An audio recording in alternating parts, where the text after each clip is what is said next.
welcome to today's video. We're going to show you some infant development movements that we would use to try and encourage better movements, especially with the movement that most people find very hard, which is rotation and twisting movement. So especially, if you're someone who's got neck pain and thoracic, which is upper back pain, these exercises can be really, really beneficial and help you to learn the correct way to do the movements that most people find very difficult when they've sort of got anything wrong with the spine. So first thing we're going to show you is an exercise that Mel's going to do to improve rotation. But this is also an excellent one for our golf players. So we use this in our golf program. So Mel's going to line her left hand up underneath her here, and trying to line her thumb up with her nose, putting her arm behind her back here, and then she's going to try and rotate around as high as she can come, and then come back around.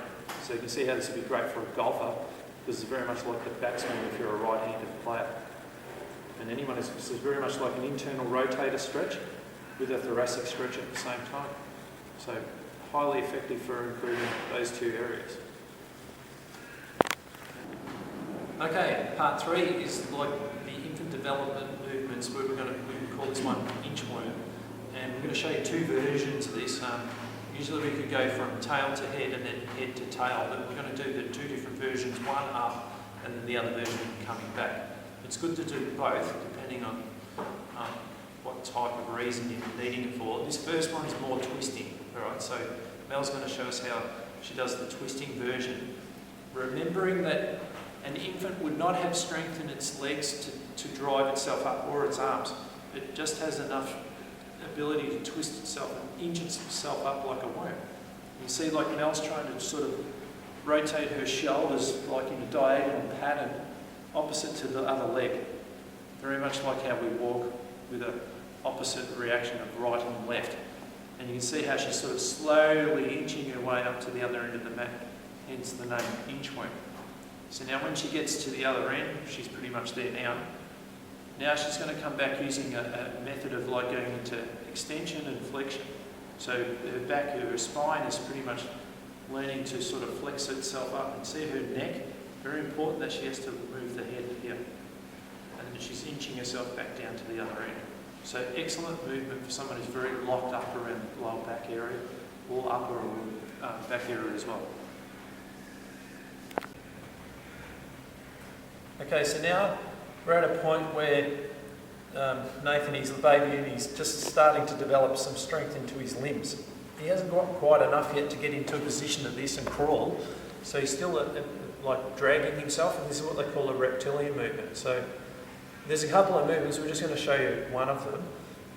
And Nathan's going to have one arm outstretched, and his other leg is going to be driving up. So in this position here, this hand is starting to learn how to pull. So this is like the first time he's sort of learning to do a pulling action. It's like he's grabbing my hand and he's going to pull himself up, and at the same time his right leg's sort of learning to do a driving action like you would for a lunge or a squat. Alright, so he pulls himself up, and then the other hand, now this hand is going to be a pulling action, and then this leg's going to be driving. And at the same time his torso is learning to twist. Do you see how the twisting action is so crucial in every single movement we use if we want to move like a person and not like a robot? So let's watch him do a couple more.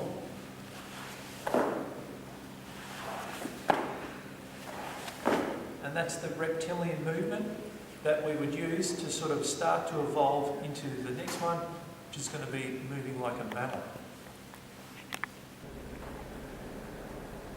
Okay, so now we're slowly moving into like hands and knees. So now Nathan's got enough strength to crawl around. He hasn't quite got enough strength to stand up. So this is where he's really starting to develop core strength, and we're starting to develop more strength in the shoulder and the hip. Alright, so if you have a shoulder or hip problem, these exercises are fantastic for you. Alright, so what Nathan's going to try and do is he's going to try and crawl to the other end of the room. What we're going to do to make sure that his core is working correctly, we're going to put something on his back that represents like a glass of water. We're going to place it right on his lower back there, and Nathan's objective is to crawl to the other end without letting the glass of water tip off.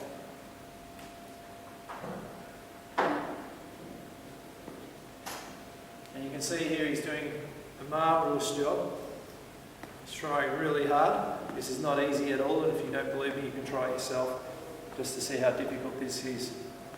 And if you look carefully, he's following a line on the floor, and basically he's trying to keep each part of his body on equal side of the line. And we're going to let him try and get to the other end of the room, because he's never made it that far before. And he's almost there. He's probably got about 5 or 6 steps.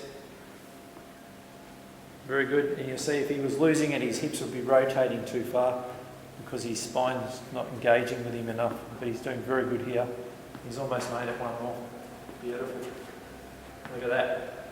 All right, so that's how you do the mammalian crawl. Okay, so we're into our last stages of like where we've gone from just stretching to rolling around on our back to now crawling, and now we're standing up, and now we're going to try and like do the movement that you really do need to do, especially if you're playing sports or you just want to live without any pain. So Nathan's going to demonstrate the Woodchop, and then we're going to demonstrate the multi-direction lunge. Both of them relate to the movements that we've just done. So you see here Nathan's going to have to use a twisting pattern. Off he goes with a weight shifting movement. Very athletic movement here of the body. So this relates to the inchworm highly. Alright, so now the second part of this is using getting Nathan into a multi-direction lunge. So we're getting him to do a multi-direction lunge. And yeah, so basically he's got his forward lunge and he's got a diagonal lunge.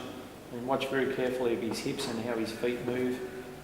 That's it. And he gets a backward diagonal one. And then a backwards lunge. And then he would continue going around to the other leg. So we get movement in all planes. Excellent exercise. And this relates heavily to like how you want to walk and move, and if you play sports, this would be something that you might need to do. So I hope you enjoyed the video. Go to www.noregretspt.com.au and check out more of our stuff, and if you want to get in touch with us, we can design a program for you.